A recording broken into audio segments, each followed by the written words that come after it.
राज्याचं लक्ष आज दिवसभर 3 घटनांकडे असणार आहे। मसाजोगचे सरपंच संतोष देशमुख हत्ये प्रकरणाची पहिली सुनावणी आज बीडच्या केज न्यायालयामध्ये होणार आहे। तर सतीश भोसले उर्फ खोक्याच्या अटकपूर्व जामिनावर आज बीड न्यायालयामध्ये सुनावणी होणार आहे।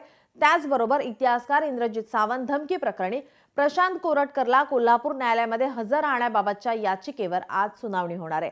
या घडामोडींच्या अपडेट्सकडे आपलं लक्ष असणार आहे। आता पाहूयात सविस्तर वृत्त। पहिली बातमी आहे बीड सरपंच संतोष देशमुख हत्या प्रकरणातील।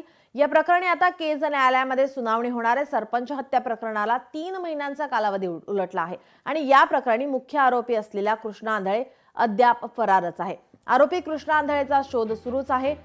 संतोष देशमुख हत्या प्रकरणी आज सुनावणी होणार आहे। या सुनावणीकडे आज सर्वांचं लक्ष असेल। 3 महिन्यांचा कालावधी उलटलेला आहे। या हत्ये प्रकरणी आता मुख्य आरोपी असलेला कृष्णा आंधळे अद्याप फरारच आहे।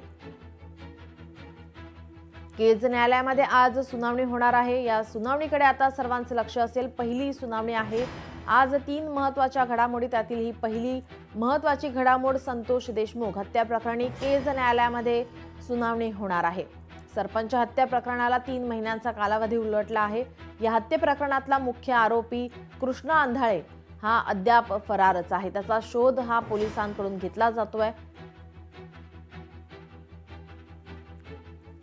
मसाजोगचे सरपंच संतोष देशमुख यांच्या हत्या प्रकरणाला आता 3 महिने उलटून गेलेले आहे। आज पहिली सुनावणी ही बीड जिल्ह्यातील केज न्यायालयामध्ये होणार आहे। या सुनावणीकडे आता सर्वांचं राज्यभराचं लक्ष लागलेलं आहे। बीडच्या केज तालुक्यातील मसाजोग येथील सरपंच संतोष देशमुख यांच्या खून प्रकरणाला 3 महिन्यांचा कालावधी उलटलाय। 9 डिसेंबर 2024 ला संतोष देशमुख यांचं अपहरण करून हत्या करण्यात आली होती। मागील 3 महिन्यांपासून या प्रकरणी आता तपास केला जातोय, चौकशी केली जाते। यात SIT देखील निवृत्त करण्यात आलेली आहे। संतोष देशमुख हत्या प्रकरणाची चौकशी सुरू आहे। आरोपी एक मुख्य आरोपी फरार आहे।